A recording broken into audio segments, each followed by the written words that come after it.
Salut tout le monde, c'est Raito, on se retrouve pour la review du chapitre 1098 de One Piece. Et si je devais donner un mot pour décrire ce chapitre là, ça serait bouleversant. Vraiment, le chapitre était super triste, que ce soit pour Ginny, pour Kuma ou même pour Bonnet. Genre vraiment, les trois m'ont fait max de peine dans le chapitre. Et j'étais en PLS, là je viens de lire le chapitre et je suis en train d'essayer de me remettre de mes émotions et waouh, juste waouh. C'est clairement pas le chapitre le plus joyeux qu'on ait eu dans One Piece. Bon, en tout cas, n'hésitez pas à liker un maximum la vidéo si jamais elle vous plaît et à vous abonner si vous aimez One Piece. On est bientôt 100 000 abonnés, donc n'hésitez pas à rejoindre l'équipage, ça permettrait de me soutenir et de soutenir la chaîne. En tout cas, let's go. Bon, alors, on se retrouve du coup au quartier général de l'armée révolutionnaire et en fait, Kuma se déchaîne pas mal sur le terrain, c'est-à-dire que Kuma a littéralement la haine de Zinzin. Vraiment, tu le vois sur son visage et le visage de Kuma, c'est une dinguerie. Vraiment, il est énervé comme pas possible. Il a appris que Ginny avait été enlevé et déjà par un dragon céleste, donc finalement c'est pour ça que dans le dernier chapitre on nous disait que c'était une personne, voilà, tu vois, c'était un peu bizarre et tout, et jamais il pensait que cette personne là s'intéresserait à Ginny, tout ça. En fait c'est un dragon céleste tout simplement qui a décidé de prendre Ginny comme épouse, de faire en sorte que Ginny l'épouse. Bien évidemment, bon, Ginny, voilà, elle voulait pas du tout, mais elle a pas eu le choix, ils l'ont embarqué parce que bah, les dragons célestes, on le sait, dans One Piece, ils ont tous les droits. En tout cas, pendant un certain temps, donc du coup, l'armée révolutionnaire a commencé à se faire un nom, ils ont commencé à aider le peuple, et donc ils se sont fait connaître comme l'armée révolutionnaire, soit l'armée du peuple, les héros du peuple, ceux qui aident le peuple à vaincre du coup leurs dirigeants pour avoir un pays ou un royaume, un bon royaume, tu vois, vraiment pour pas avoir comme dirigeant quelqu'un comme Bekori, rappelez-vous, le roi du royaume de Sorbet, ou même comme on a pu avoir avec Alabasta, avec Crocodile, qui avait pris un peu le contrôle d'Alabasta, ou même Doflamingo à la tête de Dressrosa, et j'en passe.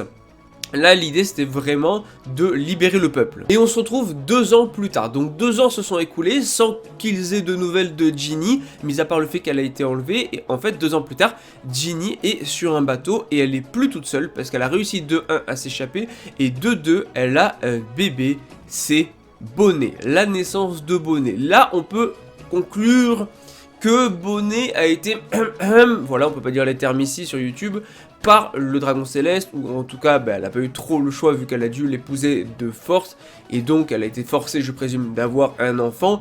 Donc malgré le fait que c'était l'enfant d'un dragon céleste, ça reste sa mère, donc l'instinct maternel, elle a tout fait pour protéger Bonnet, son enfant, et donc elle a fui. Bon, d'un autre côté, elle a pu être libérée surtout parce qu'elle a contracté une maladie mortelle, et d'ailleurs, il y a pas mal de choses à dire sur ça, sur la maladie, mais surtout sur comment est-ce que ça se fait que Bonnet est encore en vie malgré sa maladie, même si on s'en doute, il y a de fortes chances que ça soit justement lié à son fruit du démon, voilà, parce que c'est une maladie assez spéciale, donc on en reparlera juste après. En tout cas, Bonnet va contacter Kuma et les autres, donc ils sont juste trop contents forcément, voilà, elle est là en mode... Elle leur parle, tu vois, ça fait 2 ans qu'ils n'ont aucune nouvelle, et ça y est, enfin ils ont un contact avec Ginny, sauf que malheureusement, elle leur annonce déjà que c'est des adieux, que...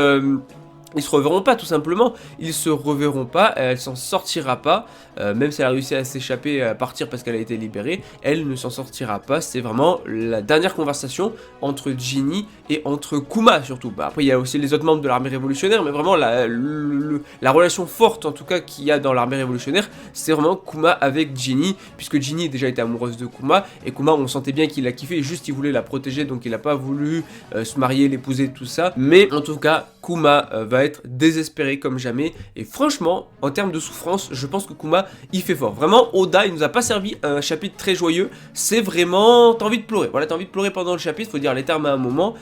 Kuma a souffert de zinzin. En tout cas elle fait ses adieux, donc elle lui dit voilà Dragon, grand frère et tout, Kumachi il a un grand cœur, prenez soin de lui, tout ça, donc vraiment elle dit adieu, puisque là déjà c'est dur pour Kuma, c'est vrai que j'ai pas précisé mais c'est aussi dur pour Ivankov, ça reste la petite sœur de Ivankov.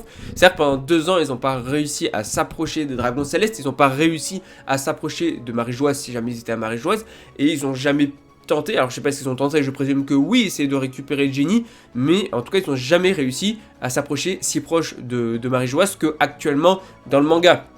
Il y a eu la rêverie, tout ça, et là ils ont réussi à s'introduire à Marie-Joise. A priori à cette époque-là, ils n'ont pas réussi, et donc, en fait, Kuma va capter où se trouve Bonnet, où se trouve plutôt Ginny, aux derniers instants. Donc elle va dire je t'aime et tout, je t'aime depuis toujours et tout. Et en fait, lui, au moment où il capte où elle est, il arrive, il se téléporte, sauf que elle est déjà morte. Kuma a juste souffert de zinzin. Non seulement il a été esclave à God Valley, il a rencontré Ginny. Ginny s'est fait kidnapper pendant 2 ans. Elle a été par un dragon céleste qui du coup a eu un enfant avec.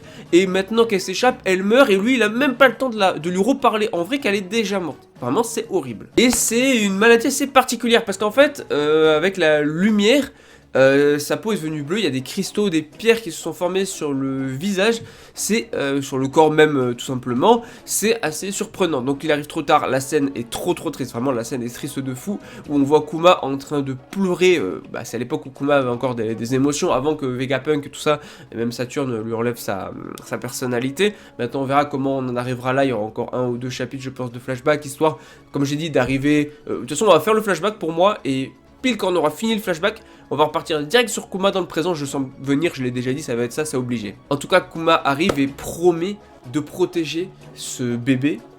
Voilà, il est dans l'église, il jure, il fait la promesse de protéger Bonnet. Et franchement, c'est fort, la scène est forte. Ensuite, après ça, on le voit carrément devant la tombe de Ginny. Vraiment, le chapitre, je vous le dis, c'est pas le chapitre du tout le plus joyeux. Vraiment, c'était triste de fou. Et en plus, on voit un petit peu, du coup, la vie qu'a eu Bonnet avec Kuma. Puisque Kuma essaie de s'occuper de Bonnet, et puis les années passent et tout. Et donc, on voit Kuma qui s'occupe de Bonnet, qui lui donne le biberon, qui essaie de bien la tenir et tout. On voit que Bonnet grandit et tout, donc Kuma qui continue en même temps à combattre sur le champ de bataille, mais après il revient s'occuper de Bonnet. En fait, ça permet de voir un petit peu l'évolution de la relation Bonnet avec Kuma. On n'avait pas besoin de développer plus que ça, vraiment ce genre de cas c'est vraiment parfait pour montrer tout ça. On voit même Kuma qui rencontre Sabo et tout, donc vraiment on a quelque chose qui est superbe à ce niveau-là, qui va retracer un petit peu l'évolution de Kuma et Bonnet, de leur relation père-fille finalement, parce que ce n'est pas, en fait, c'était bien la fille de Ginny, mais ce n'était pas par contre Kuma le père, c'était un dragon céleste.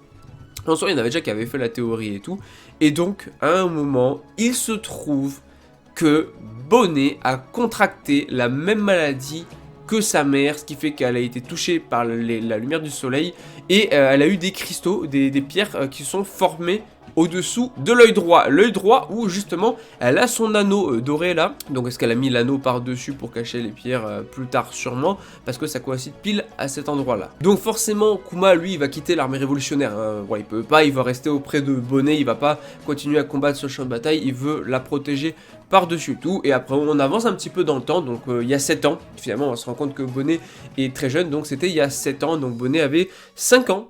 Oui, on a l'âge de Bonnet, voilà, Bonnet a actuellement 12 ans. Donc en fait elle est jeune et voilà, donc elle est mineure, voilà, clairement elle est mineure, mais c'est juste que grâce à son fruit du démon, qui je pense d'ailleurs l'a sauvée, elle a pris le corps d'une personne qui a l'âge d'un Luffy, d'un Zoro, tout ça, tu vois.